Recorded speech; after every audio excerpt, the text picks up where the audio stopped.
about to be. All right. James, how's it going?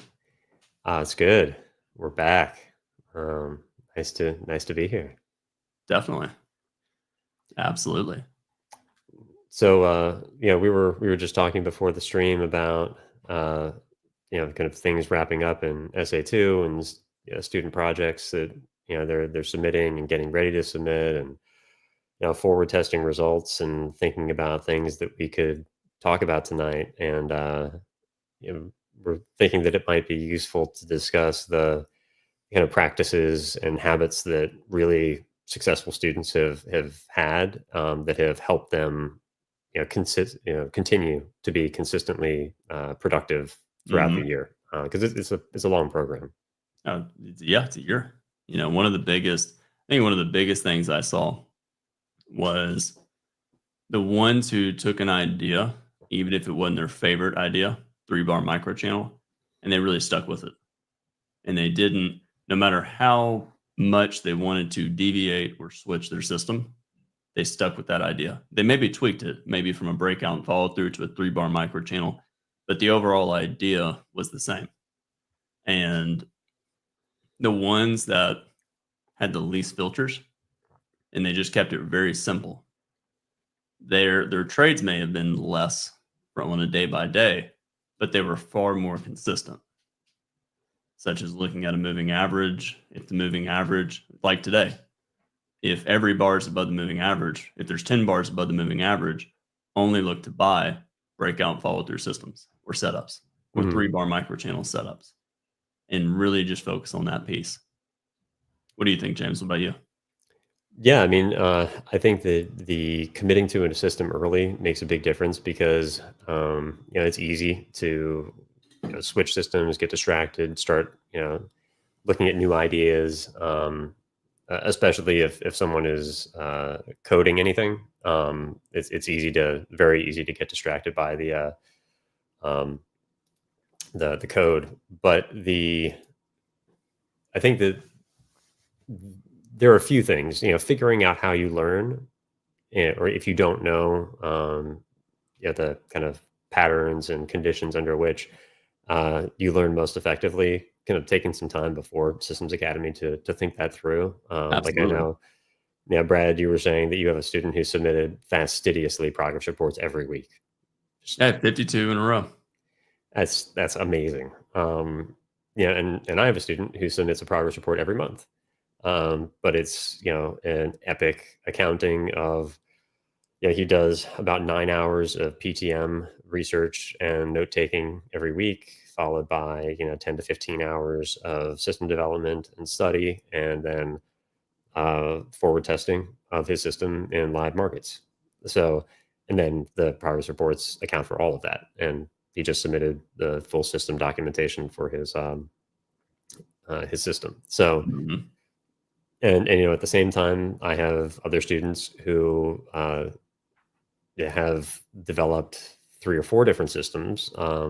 Finished one and have basically notes and early research and outlines for other systems. And Brad, you said something that was really interesting. The fewest number of effective filters is incredibly important for that early system. Not really not over restricting the system and the signal generation. And one of the things that I've found with a number of students who did that is they had enough signals that they were able to, once they were ready and they knew the system well enough, introduce more in the optimization phase of their system development. So do and add a lot more in their the nuances for entry, package, and trade management, and through that, significantly improve system performance. So, Absolutely. have as many signals as possible, and then you know, more nuances in entry and management, and then system performance just goes through the roof that way. And I want to mention one thing about, let's talk management. One of the things where, systems, people think of a system as being, it's got to be an entire, you know, cycle of a trade. And it's really not too. An entire trade cycle is a series of systems. And one of the things I was talking to my class with tonight one of the things that's really important to understand is what are some filters for us to exit trades.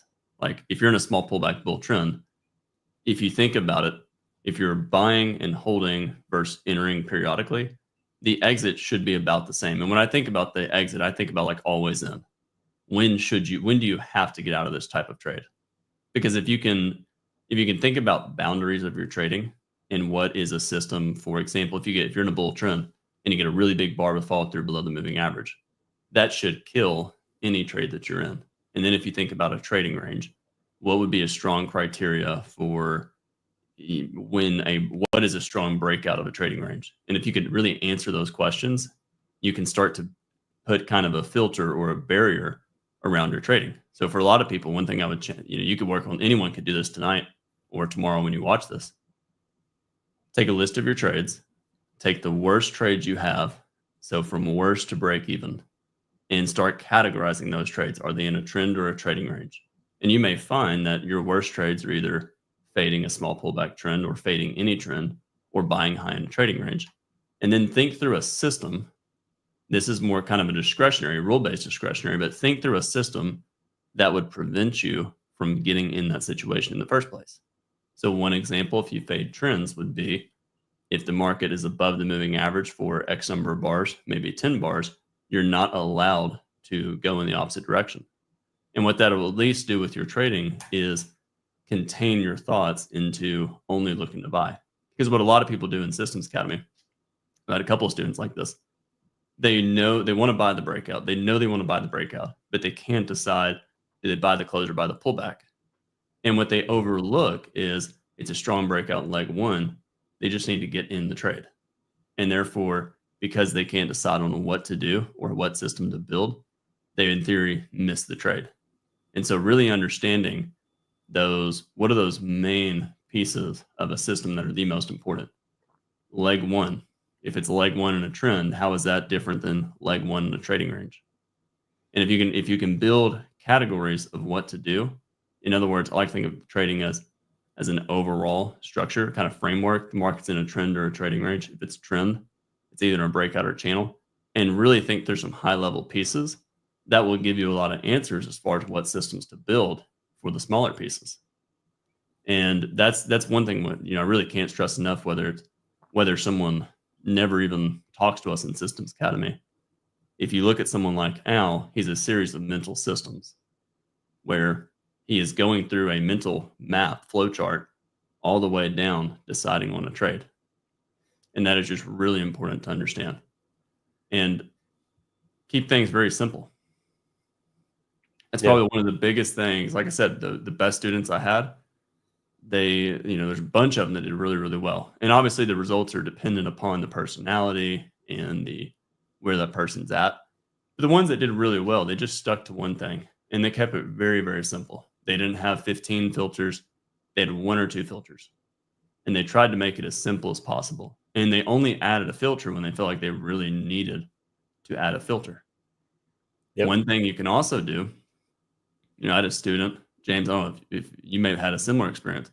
I had one student who took a breakout and follow through with Ali's paint bar and changed the IBS settings, which if you have Ali's white paper, you know what I'm talking about. And he looked at 100 different trades, maybe 200 trades. And it was a break even. Basically you buy the close, put a stop below, and you hold for a measured move or a second leg. And he was frustrated because he was saying, this isn't really a good system. It's not working well. We call it back of the napkin system. We went through the Excel and we just got rid of the third leg. And he was amazed at what the difference of just getting rid of the third leg of a breakout system, how it completely changed the results. So a lot of system design is building it and then working through what do you need to change. Yeah. I mean, I had a number of students, two of my asynchronous students, because I had at least 3 or 4 of my students are fully asynchronous. So in Eastern Europe or in Asia, and as a result, they do the classes fully remotely. So watch the videos, send progress reports, and, communicate through email. And had a very similar experience where finally, filtering out third legs was transformative for the breakout and follow through. but what we've been talking over the last few weeks in the optimization uh, phase of the development for all of their systems, those so all of the signals generate, but then what does the entry bar look like?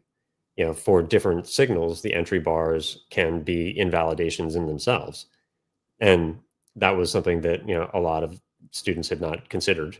They just enter if it reaches whatever they had collected data on as the highest probability, either pullback or entry location. And what a number of students found is that by simply filtering out those entry bars that are strong closes against the entry direction, is an early exit signal that gives them an opportunity to be flat and to reassess. And and it's different for every signal. So like a good example is if you're taking a second entry system. Second entries are typically going to be based on support and resistance from failed first entries. And as a result, it's a precise entry location. So if you have a trade that fills and then gets a very strong close against it, it's pretty good chance that that second entry is also going to fail. It'll generate a failure of a failure. But the idea is that certain types of signals will have very clear invalidation if they get a strong close against them because of the first principle that that signal is based on. So a lot of students, like, once they've spent a long time with their system, that's why optimization comes later, and it can be such a powerful step in the system design process. Because once you understand your system really deeply, you can become much more adaptive to the way that positions fill and then how the trade develops after you're in the position.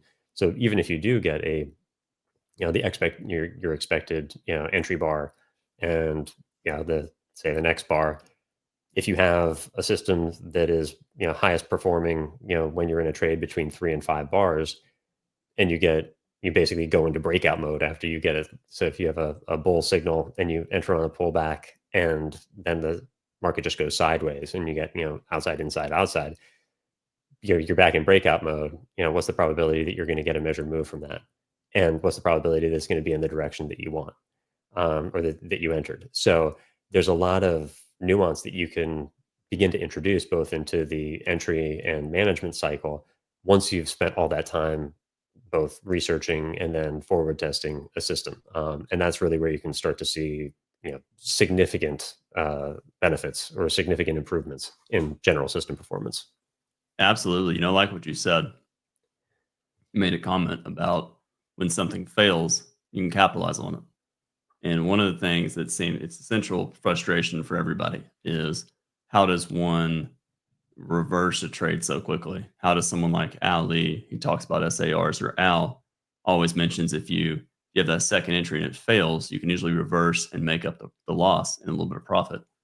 And that understanding is they have such a high understanding of that one system or one particular setup that not only do they know when it's going to fail, but the other benefit is the more you understand what you're doing, the more you can start to apply that specific day type and that specific chart to increase the expectation or give it a higher probability or a lower probability. So if you don't have a central understanding, then it's not going to work. And that's probably one of the biggest, I would say if you've ever felt when you take a trade and it doesn't work and you freeze up, you don't have a full understanding of what the expectation is. So yeah, Yep. James, I completely agree with what you're saying. And so what would you recommend if someone's interested in Systems Academy or they're not sure, maybe they're hesitant to know if they should join, shouldn't join?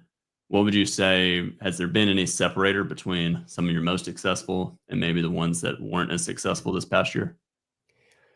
I mean, I think having time, and really being able to anticipate how much time you will have. Because I mean, I have a number of students who ended up not having as much time as they thought, and who really continued to grind through it and still perform and do research and submit progress reports.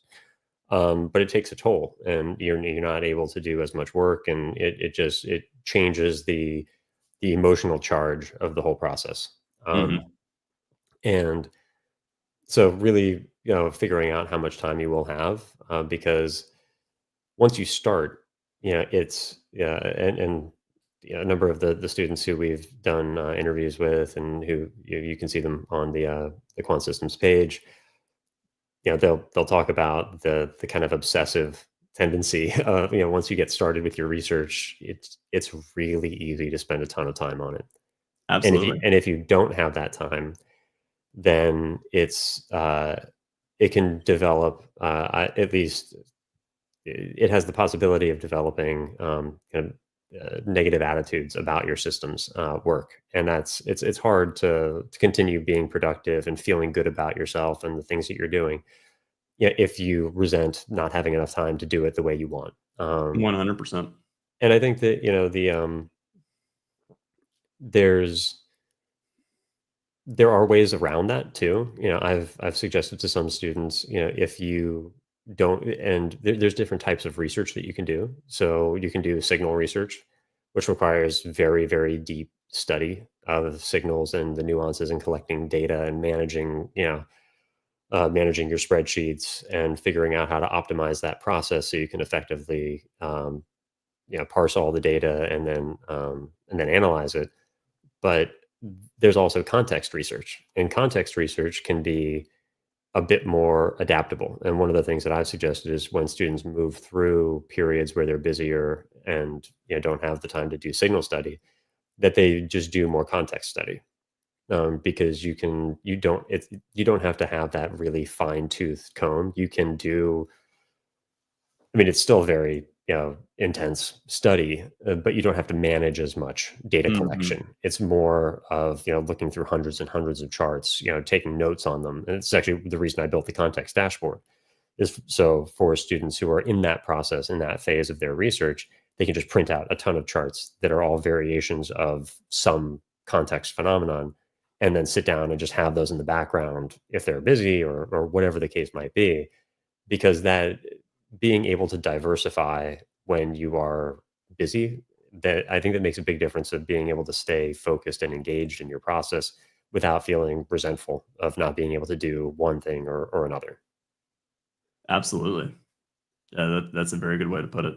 And, the biggest thing is it's input output. What you put in is what you get out. And,